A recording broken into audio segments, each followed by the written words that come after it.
അർജുന്റെ ലോറിക്കായുള്ള തിരച്ചിലുടൻ പുനരാരംഭിക്കും.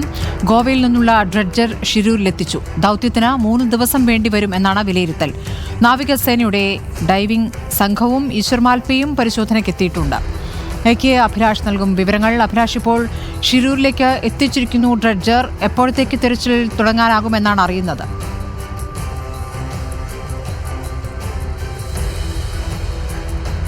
സ്മൃതി, ഇന്ന് രാവിലെ 10 മണിയോട് കൂടിയാണ് ഈ ഡ്രഡ്ജർ ഇവിടെ ഷിരൂരിലെ ഈ ദൗത്യ മേഖലയ്ക്ക് സമീപത്തേക്ക് എത്തിച്ചിരിക്കുന്നത്.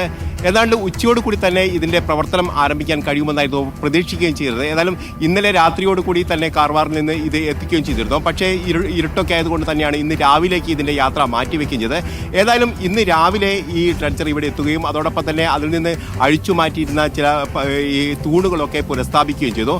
പിന്നീട് 1 മണിയോടുകൂടി ഈ ഡ്രഡ്ജർ ഈ ദൗത്യ മേഖലയിലേക്ക് എത്തിക്കാൻ കഴിയുമെന്ന് തന്നെയായിരുന്നു പറയുകയും ചെയ്തത്. പക്ഷേ ഇപ്പോൾ നമ്മൾ അറിയാൻ കഴിയുന്നത് ഇത് ഉദ്യോഗസ്ഥരടക്കം ഇവിടെ എത്തേണ്ടതുണ്ട്. അതോടൊപ്പം തന്നെ MLAയും അതോടൊപ്പം തന്നെ ജില്ലാ കളക്ടർ അടക്കമുള്ള ആളുകൾ ഇങ്ങോട്ട് എത്തുന്നുണ്ട്. അവരെത്തിയതിന് ശേഷം മാത്രമായിരിക്കും ഡ്രഡ്ജർ ഈ ദൗത്യ മേഖലയിലേക്ക് എത്തുക എന്നാണ് ഇപ്പോൾ അറിയിച്ചിരിക്കുന്നത്. ഏതാണ്ട് 3 മണിയോട് കൂടി മാത്രമായിരിക്കും ഈ ഡ്രഡ്ജർ ഈ മേഖലയിലേക്ക് എത്തുക.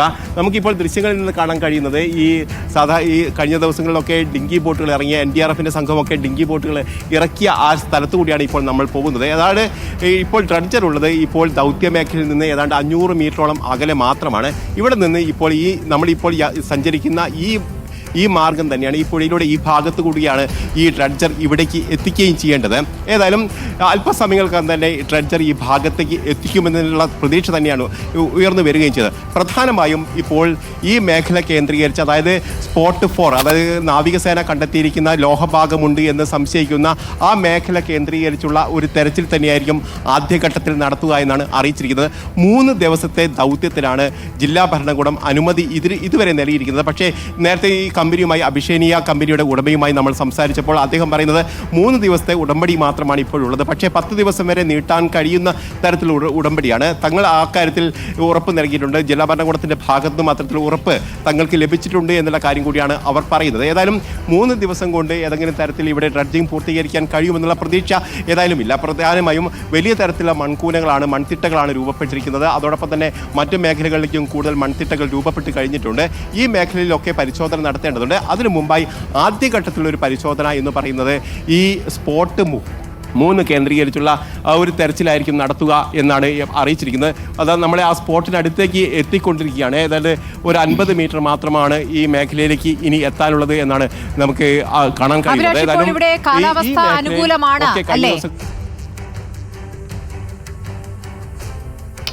തീർച്ചയായിട്ടും കൃത്യമായി പറയുകയാണെങ്കിൽ നല്ല തെളിഞ്ഞ അന്തരീക്ഷമാണ്. കാരണം തീരെ കാർമേഘങ്ങളൊന്നുമില്ല. അതോടൊപ്പം തന്നെ പുഴയിലെ വെള്ളത്തിൻ്റെ നിറം തന്നെ നമുക്ക് കൃത്യമായി കാണാൻ കഴിയും. വളരെ തെളിഞ്ഞിരിക്കുന്ന, ശാന്തമായി ഒഴുകുന്ന ഒരു പുഴയാണ്. കാരണം 1 നോട്ടിൽ താഴെ മാത്രമാണ് ഇപ്പോൾ പുഴയിലെ ഒഴുക്ക് എന്നാണ് നാവികസേന അംഗങ്ങളൊക്കെ പറയുന്നത്. അതോടൊപ്പം തന്നെ NDRF ഇന്ന് രാവിലെ മുതൽ ഇവിടെ പരിശോധന നടത്തുകയും ചെയ്തിട്ട് അവർക്ക് ഏതെങ്കിലും തരത്തിലൊരു ബുദ്ധിമുട്ട് ഈ ഘട്ടത്തിലുണ്ട് എന്ന് കരുതാൻ കഴിയില്ല.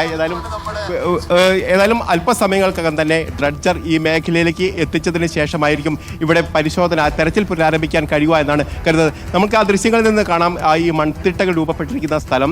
ആ മൺതിട്ടകൾ ഏതാണ്ട് ഒരു 4-5 മീറ്ററോളം ഉയരത്തിലാണ് ആ മൺതിട്ടകൾ രൂപപ്പെട്ട് കഴിഞ്ഞിരിക്കുന്നത്. ആ ഭാഗത്തൊക്കെ തെരച്ചിൽ പൂർണ്ണമായും നടത്തേണ്ടതുണ്ട്.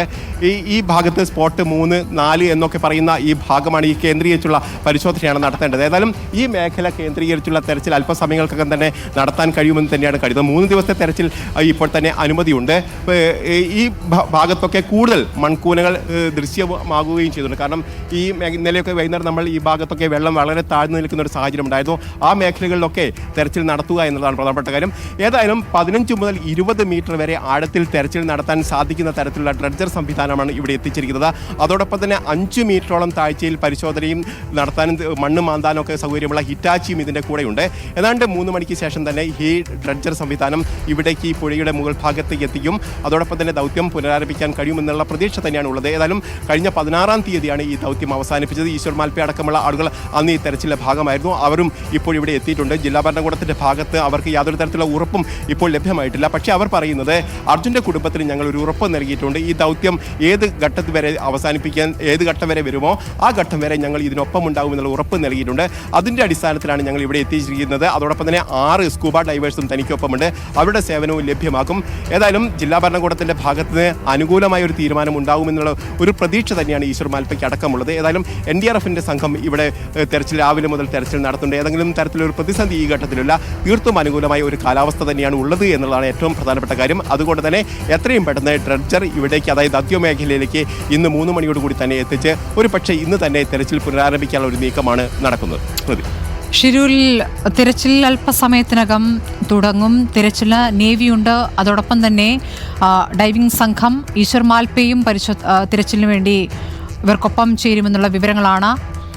3 ദിവസത്തിനകം ദൗത്യം പൂർത്തിയാക്കാനാകുമെന്നുള്ളതാണ് നിലവിലെ പ്രതീക്ഷ. അത്യാധുനിക സംവിധാനങ്ങളോട് കൂടിയ ഡ്രഡ്ജറാണ്. ആഴത്തിൽ തിരച്ചിൽ നടത്താൻ പറ്റിയ സംവിധാനമാണ് ഇതിൽ ഉള്ളത്. NDRF സംഘം ഷിരൂരിൽ എത്തിക്കഴിഞ്ഞിരിക്കുന്നു. ഗംഗാവലിപ്പുഴയിൽ ഡ്രഡ്ജർ ഉറപ്പിച്ചിരിക്കുകയാണ്. മണ്ണ് നീക്കം ചെയ്യേണ്ടതുണ്ട്, ആഴത്തിൽ മണ്ണ് നീക്കം ചെയ്യേണ്ടതുണ്ട്. അതോടൊപ്പം തന്നെ ഈ അപകടത്തെ തുടർന്ന് അവിടെ അടിഞ്ഞുകൂടിയ വലിയ മരക്കഷ്ണങ്ങൾ അത് നീക്കം ചെയ്യേണ്ടതുണ്ട്. അതിന് താഴെ എവിടെയോ ഈ ലോറി ഉണ്ടാകാം, അർജുൻ സഞ്ചരിച്ച വാഹനം ഉണ്ടാകാം എന്നതാണ് നിലവിലെ പ്രതീക്ഷ. പുതിയ മൺകൂനകൾ പക്ഷേ പിന്നീട് പലതവണ മഴ പെയ്തു, അതിനുശേഷം പുതിയ മൺകൂനകൾ രൂപപ്പെട്ടിട്ടുണ്ട്. അതൊരു തടസ്സമാകുമോ എന്നുള്ളതും പരിശോധിക്കേണ്ടതുണ്ട്. പലയിടത്തും മൺകൂനകൾ രൂപപ്പെട്ട ഒരു ദ്വീപ് പോലെ ഒരു ഭാഗം മാറിയിരുന്നു. ഏതായാലും വലിയ പ്രതീക്ഷ നിലവിലുണ്ട്. കാലാവസ്ഥ അനുകൂലമാണ്. കഴിഞ്ഞ 2 തവണ തിരച്ചിലിനുള്ള ആലോചനകളിലേക്ക് കടന്നിരുന്നു. കോടതി ഉത്തരവിനെ തുടർന്ന് കടന്നിരുന്നുവെങ്കിലും അപ്പോഴൊക്കെ പിന്മാറേണ്ടി വന്നു. അവിടെ കാലാവസ്ഥ പ്രതികൂലമായതുകൊണ്ട്, വലിയ ഒഴുക്കിൻ്റെ സാഹചര്യമുള്ളതുകൊണ്ട് തിരച്ചിൽ പകുതിക്ക് നിർത്തേണ്ടി വന്നിട്ടുണ്ട്. ഈശ്വർ മാൽപ്പയും ഒരു ഘട്ടത്തിൽ തിരച്ചിലിനിറങ്ങിയതായിരുന്നു. ഈശ്വർ മാൽപ്പയും വെള്ളത്തിനടിയിൽ തിരച്ചിലിന് ഇറങ്ങിയ ശേഷം വലിയ ഒഴുക്ക് കാരണം തിരിച്ച് കയറേണ്ടി വന്ന സാഹചര്യവും കണ്ടതാണ്. ഇത് കർണാടക ഹൈക്കോടതിയുടെ കൂടി ഉത്തരവിൻ്റെ അടിസ്ഥാനത്തിലാണ് കർണാടക സർക്കാർ ഇങ്ങനൊരു നടപടിയിലേക്ക് കടന്നിരിക്കുന്നത്. അതോടൊപ്പം തന്നെ കേരളത്തിൽ നിന്നുള്ള വലിയ സമ്മർദ്ദം അതൊരു പ്രധാനപ്പെട്ട കാരണമാണ്.